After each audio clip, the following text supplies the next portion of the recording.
So my talk today is how unity changed my life. It's a pretty easy topic. I know it pretty well. I want to start with coming probably around 2009, 2010, and walking the labyrinth. And I walked it several times. I walked it with friends. We had about a 70-foot labyrinth in the southeast field. One time after I finished walking, a lady came up. She had a big dog. She said her name was Nancy. And she said, "You come here a lot.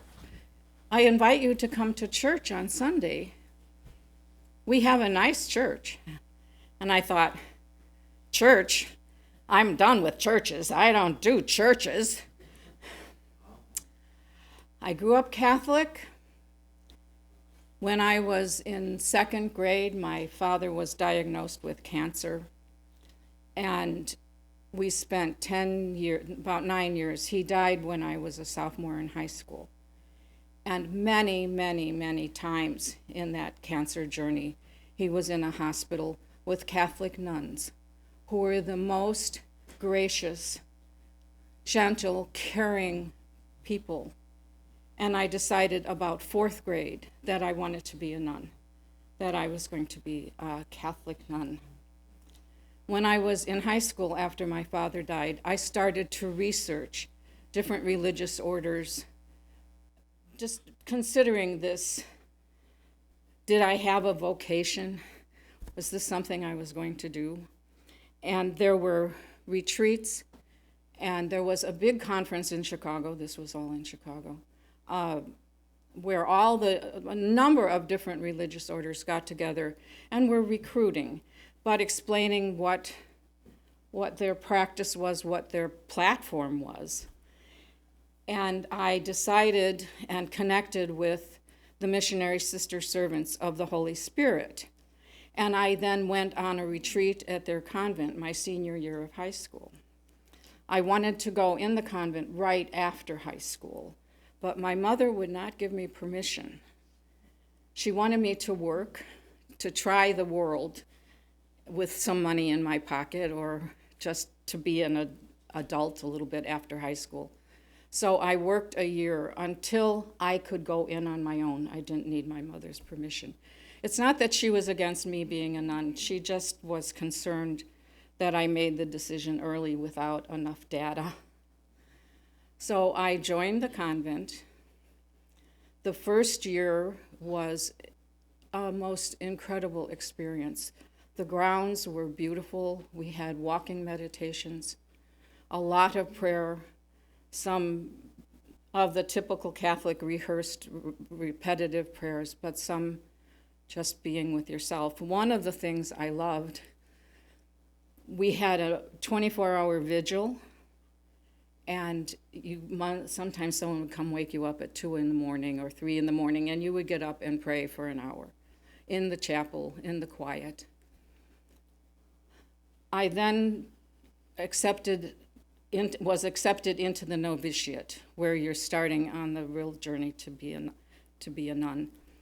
And I was given the name of Sister Matthias. I got to choose it. That was my uncle's name, who was a Catholic priest.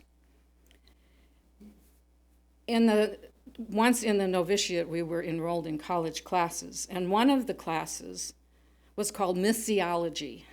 So these were missionary sisters, so we studied the history of missions, and we were studying how one goes about being a missionary. What are you doing? Great service, humanitarian service, schooling for children around the world, medical care. Great work, I thought was wonderful. But during this class, it started to feel that the missionaries were not teaching the love of God.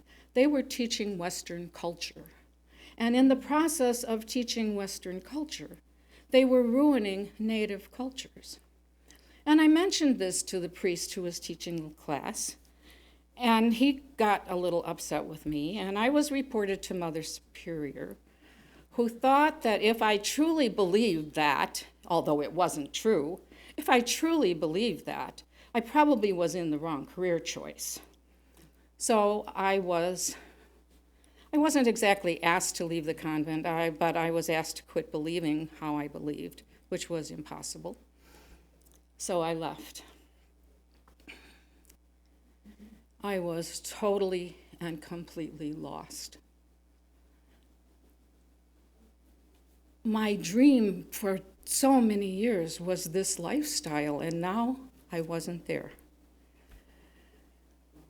In 30 years, I moved 20 times. I didn't want to be in a church. Sometimes people would convince me to be in a church. I just didn't move in one city. I moved to different places in the Midwest, and then to Denver. I moved to Seattle, California. I met my first husband in California. We moved to Seattle. We moved to Alaska. I went back to Chicago, got a bachelor's degree and a master's degree. And while I was in Chicago, friends invited me to go to the Church of Religious Science in downtown Chicago. It was wonderful. There was no crucifix. There were very positive affirmations, a positive message. There were angels all around, and I really enjoyed it. But fate would have it, I moved to Alaska. I went to I'm sorry, I have to get a drink. I found there was a group in Juneau, Alaska, for Church of Religious Science. And I went, and there were 2 older women and a tape recorder. And this did not fulfill my need for community. While I was in Juneau, I just didn't go to church. In 1988, I'd been there for 8 years or so. My first husband died in an automobile accident. And I went into counseling after that. And it was kind of new age counseling, because not only were there some individual sessions. The man's name was David LaChapelle, and he had a chanting group that met every Sunday morning, and we chanted for about an hour, shared stories, maybe some poetry. Then he taught 2 different classes that I took. One was on creativity, and he gave us assignments to fulfill, to make spiritual decisions or insight into ourselves. The other one was on dream work. And about every 6 weeks, he offered a wilderness retreat where we would backpack in and stay for 4 days to process work. And the 24 hours of that was total silence. And then we would, at the end of that, we would have a sharing session and people would share their insight. I did about 8 of those retreats. In the meantime, I got involved with my first husband's best friend. We got married, and he wanted to study Buddhism. And he moved to, before we were married, he moved to Victoria, British Columbia. And so I moved to Victoria, and we were there about 2 years, and the Lama there said, the next step for you is to study in India. So we went to India. So I was in India for 3 years. Well, I was in Asia for 3 years. And the year in India, I taught English to Tibetan monks. I took all kinds of blessings, or like we had the monks here last month, and they did a ritual. I had many of those rituals. They all had a practice that you were supposed to do forever after. And when I was leaving, when it was time to go, I asked the head of the Sakya Trenzin is the head of the Worldwide School. I said, what happens to me if I don't do this? He said, well, then they've all been a blessing. So a lot of stories I won't go into here about my life in India, but there is a YouTube video on the Unity website that is about 80 minutes of stories about my life in India and my life with the monks. When I came back, one of my best friends in Juneau had joined Eckankar. Now there's other people in this community who have talked. Clay raised his hand, and Danita talked about being in Eckankar, and Emily's back there with her hand up a little bit. And I was very active in the group in Juneau, and when we left Juneau in Victoria, and then I was in the group here in Salem for 4 years. And one night, in a class and a deep, long meditation, I got a very clear voice saying, "This is not your place. You need to leave." So I walked away. And it was 10 years before I even considered another spiritual community. I went to Weight Watchers on Sunday mornings. I called it the Church of the Holy Scale.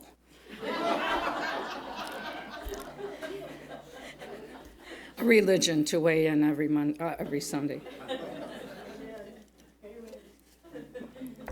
I moved to Mexico with my husband. All of this travel was with my husband.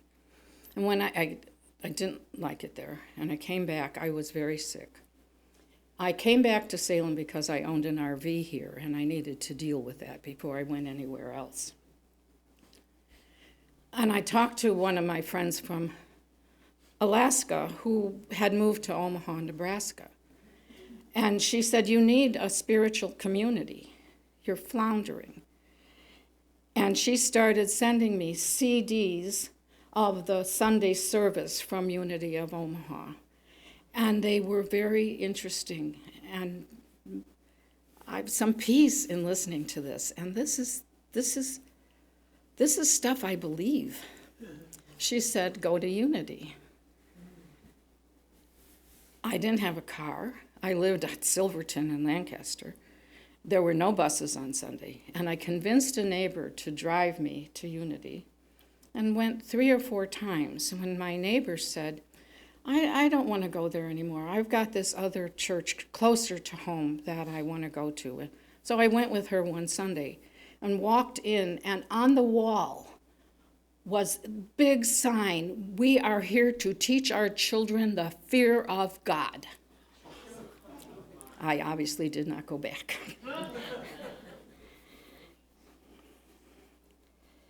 I saved up that winter. I didn't come at all. I listened to CDs, but I saved up a down payment for a car.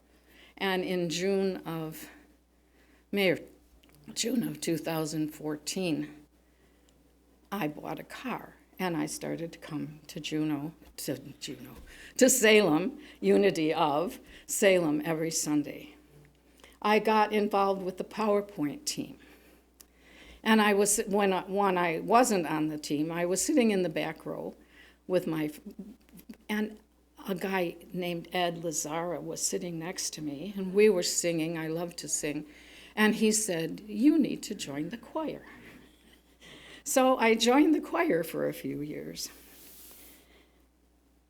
In 2016, I got hired as the bookkeeper in the office, and I did that for about 2 years. Quit that and and got on the board. So I've served about 4 years on the board. So how did Unity change my life?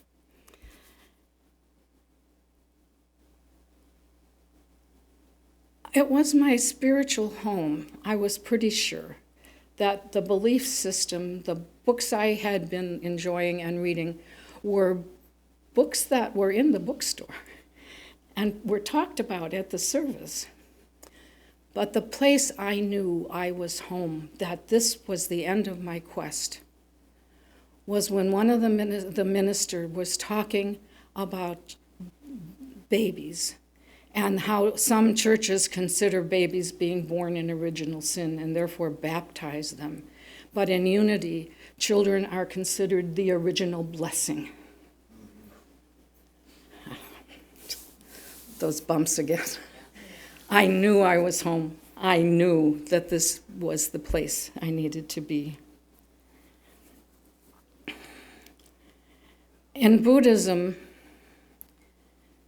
what I learned in India was the first place that there was any inkling that we were divine. And they said, "You're divine. You're God's eyes and ears and feet." Also, Ekankar talked about we are divine. When I came here and we started the blessing of the offering, divine love flowing in, through, and as me, I got it at a whole different level than I'd ever gotten it. Divine love is flowing in, through, and as me. So pretty happy. One of the things I came to realize in all of this quest is that the traditional Christian churches teach that you talk to the priest who talks to God, or you talk to the pastor who talks to God. You do not have the arrogance to talk to God yourself, was the message I got repeatedly in my life. And here, Unity has the principles and the tools for understanding and accepting and shining our light as the divine. I learned the importance of forgiveness here and some tools for actually forgiving and the power of gratitude. I became the person I'd always dreamed of being when I came to Unity of Salem. Might be any Unity church, but this is where I love, and this is where I feel loved. And seeing the people who have come today and said, "I came to hear you talk," knowing that I am loved. I found and formed deep, deep friendships here.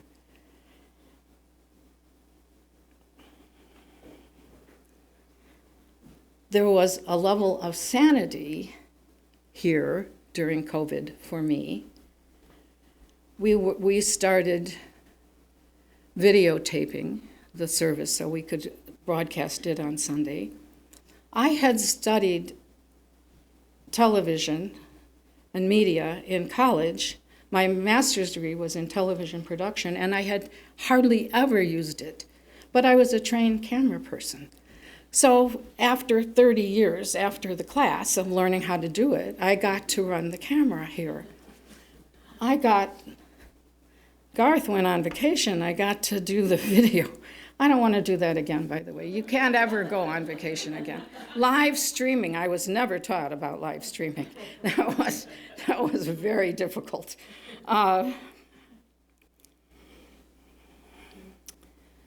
Last summer, I spoke about forgiveness last summer.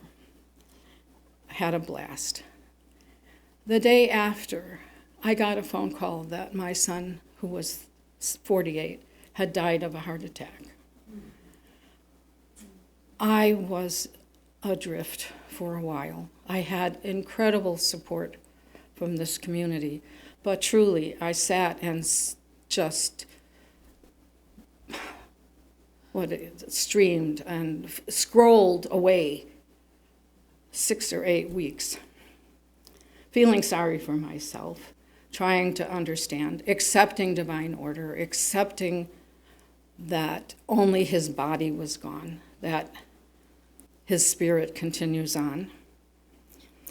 When I got a call from Reverend Patty that she was probably not going to be able to continue being the minister here, and would I come and run the office, which I did, and like Wednesday will be a year. I had a purpose. I had a reason to get up and get dressed and go someplace. I had incredible support from the board. I was still on the board at that time. So instead of feeling sorry for the rest of my life that I lost my son, I got to make a difference in my life in this community.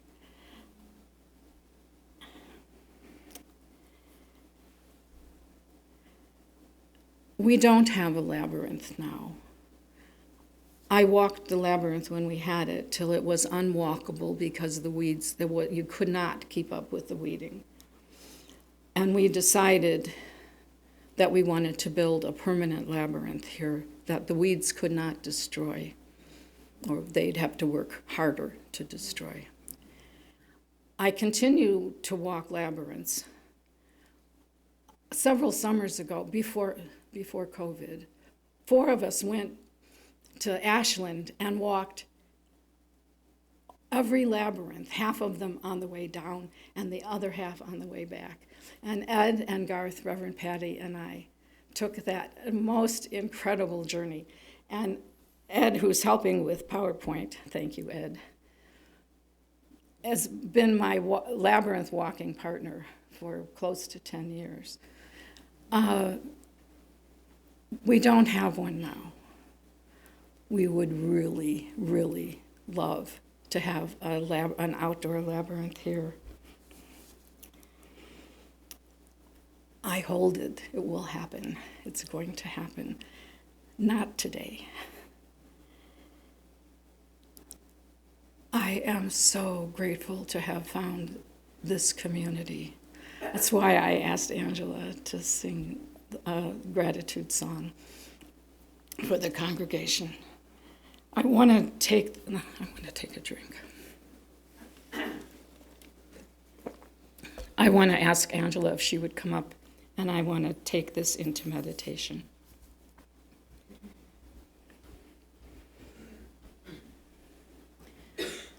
Sit comfortably, move around a little bit, and find a comfortable spot to relax. Take several deep breaths. You can close your eyes or not, it's up to you. Listen for a few moments to the quiet.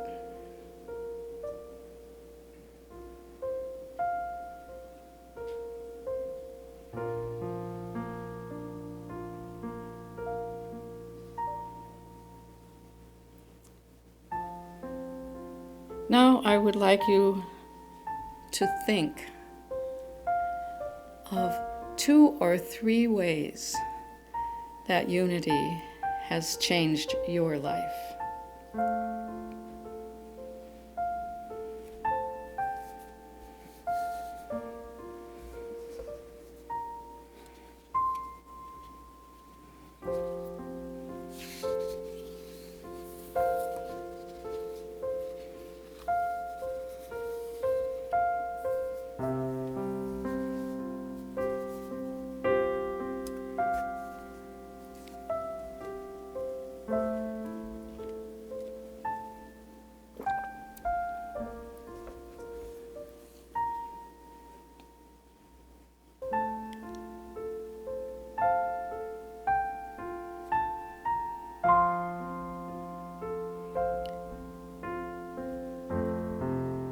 When you're ready, come back into the room. You can open your eyes.